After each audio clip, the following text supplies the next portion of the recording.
සමාජයේ වෙනුවෙන් අපේ ආණ්ඩුව මාලිමාව ආණ්ඩුවක් ලෙස ගෙනියන ක්‍රියාවලිය සම්බන්ධව විපක්ෂයේ විවිධ මහත්තුරු විවිධ කතා කියන්න පටන් ගත්තා. මම එක උදාහරණයක් කියන්නම් ගරු නියෝජ්‍ය කතානායකතුමනි. ඔටිසම් රෝගය ගැන අවධානය යොමු වෙලා තිබුණේ නැහැ. ඔටිසම් කියලා කියන්නේ අපේ රටේ දරුවන්ගේ සෑම දරුවන් 93කින් එක්කෙනෙකුට වැළඳී තියෙන මේ ස්නායු සංජානන ආබාධය. ඒ දරුවෙක් ඉන්න තැනක් තමයි දන්නේ දරුවත් එක්ක ගත කරන ජීවිතේ මොන වගේද කියලා. ඔටිසම් රෝගයට ගොදුරු වෙච්ච දරුවෙක් ඉන්න දෙමව්පියෙක්ගෙන් අම්මා කෙනෙක්ගෙන් තාත්තා කෙනෙක්ගෙන් ආච්චි සීයා කෙනෙක්ගෙන් හරි අහුවොත් කියයි ඒක මොනතරම් මොන වගේ අසීරු ජීවිතයක්ද කියලා. එහෙම තියෙන ඒ වගේ රෝගයකින් පෙළෙන ජන සමාජය ට්‍රෙන්ඩ් එක ඉන්ක්‍රීස් වෙමින් තිබුණේ. ට්‍රෙන්ඩ් එක වැඩි වෙමින් තිබුණේ.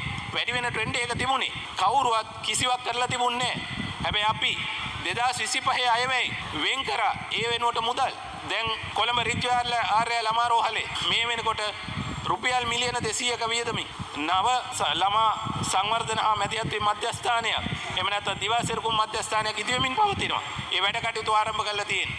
ඒ වගේම දිස්ත්‍රික්ක 25 තුලම අපි එවැනි මධ්‍යස්ථාන 25ක් ආරම්භ කරනවා. ගිය අයවැය ඇතුළේ අපි ඒකට මුදල් වෙන් කරා.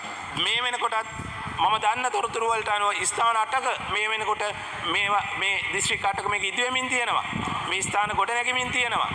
අපි මේ අවුරුද්දේ අපි තවත් රුපියල් මිලියන 500ක් වෙන් කරා ඒ දරුවන්ගේ ඒ අනාගතය වෙනුවෙන් සහ ඒ දරුවන් එක්ක ජීවත් වෙන ඒ සමාජයේ ඒ දෙමව්පියන්ගේ මේ ක්‍රියාවලිය ජීවිත පහසු කරන්න. ඒ නිසා අපි හිතමින් ඉන්නේ අර එක ඇන්ගල් එකකින් නෙමෙයි. අපිට හිතන්න වෙලා තියෙන විශාල පරාසයක් ඇතුලේ.